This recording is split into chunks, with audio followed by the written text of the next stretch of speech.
جی ہاں، یقینی طور پر نبی کریم صلی اللہ تعالی علیہ وسلم نے خود اپنے لیے بھی فقر کو ترجیح دیا، اور آپ صلی اللہ علیہ وسلم کا جو فقر ہے وہ ایک طرح سے اختیاری فقر ہے، آپ کا اضطراری اور مجبوری والا فقر نہیں بلکہ اختیاری فقر ہے۔ اور جو وصف فقر آپ کا تھا وہی وصف سیدہ فاطمہ اور حضرت علی رضی اللہ عنہما کو بھی منتقل ہوا، اور کیوں نہ ہو جبکہ حدیث پاک میں ہے کہ فاطمہ تو بضعۃ منی، فاطمہ میرے جگر کا ٹکڑا ہے۔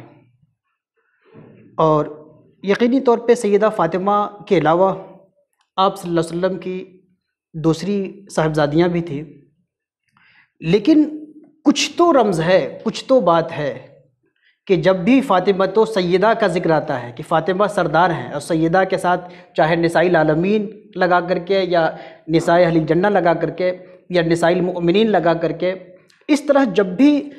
سرداریت کی بات، جب سرداری کی بات آتی ہے۔ لیکن ذیشان صاحب، سوال میرا یہ ہے کہ ان کے ابا جان نے، ان کے بابا جان نے اپنی بیٹی کے لیے خادموں کا انتظام کیوں نہیں کیا؟ جنت کو ترجیح کیوں دی اور دنیاوی مشقت کو اپنی بیٹی سے کیوں نہیں الگ کیا؟ جی میں وہی عرض کر رہا ہوں کہ یہ وصف چونکہ اختیاری فقر نبی کریم صلی اللہ علیہ وسلم کا تھا، اور یہ بضعۃ منی ہے، نبی کریم صلی اللہ علیہ وسلم کے جگر گوشاں ہیں، اور نبی کریم صلی اللہ علیہ وسلم کا جو ٹکڑا ہے، اس سے یہ جو دوسری حدیث جس کو آپ نے پیش کیا اس کو دونوں سے ملائیے، دونوں کو ملائیے تو نتیجہ یہ نکلتا ہے کہ نبی یہ کریم صلی اللہ علیہ وسلم سے جو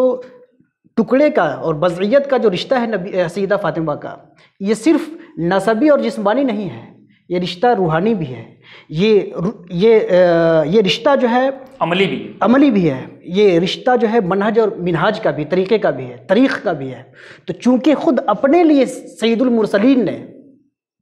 اپنے لیے طریق فقر کو اختیار کیا، تو یقینی طور پہ ان کی صاحبزادی جو بضعۃ منی کے مصداق ہیں، جو نبی کریم صلی اللہ علیہ وسلم کے ہر وصف میں الا النبوہ والرسالہ، ہر وصف میں جب اس سے ان کو حصہ مل رہا ہے، اور نبوت و رسالت کے حوالے سے، نبوت و رسالت تو نہیں مل سکتی کسی کو، لیکن اس کے فیوز، نبوت و رسالت کی فیوز دنیا کی کسی عورت کو جو مل سکتی ہے، اس میں سب سے زیادہ فیض سیدہ فاطمہ کو مل رہا ہے۔ تو جب یہ فیض سیدہ فاطمہ کو منتقل ہو رہا ہے تو وصف فقر نبی جو تھا، فقر محمدی جو تھا، اس کا جلوہ بھی آپ فاطمہ کی زندگی میں آپ پائیں گے۔ اگر فاطمہ غنی ہو جاتی تو کم سے کم لوگ تو یہ کہتے ہیں نا کہ باپ بیٹی میں یہ ذرا سی مناسبت ذرا سی کم رہ گئی ہے، تو اللہ کو منظور تھا، یا نبی نے اپنی بیٹی کو بہت پرائرٹی پہ رکھا۔ جی ترجیح دی۔ ایک تو یہ سوال، یہ تو ان کا سوال ہو سکتا ہے جو ظاہر سی بات ہے دین کے حوالے سے، اسلام کے حوالے سے جن کا کام سوال پیدا کرنا ہے، جی ڈاونڈول ہو، یا جو سوال شک پیدا کرنا چاہتے ہیں، جن کا اسلام سے مضبوط تعلق نہیں ہے۔ لیکن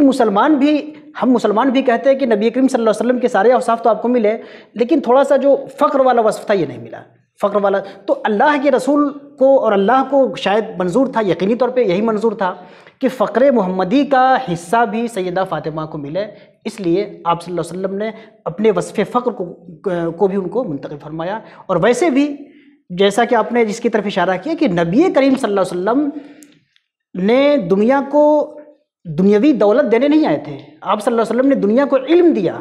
تقویٰ دیا، طہارت دی، فخر دیا، دولت دنیاوی مال و جاہ دینے نہیں آئے تھے۔ تو جس چیز کے وارث بنانے آئے تھے، اور انبیاء کے وارث جن صفات کے حامل ہوتے ہیں انہیں صفات کا حامل ہونا چاہیے تھا سیدہ فاطمہ کو۔ باقی دنیاوی جاہ و جلال تو بہت سے لوگوں کو مل جاتا ہے، ان کو بھی مل جاتا ہے جن کو دین کا کچھ بھی حصہ نہیں ملتا۔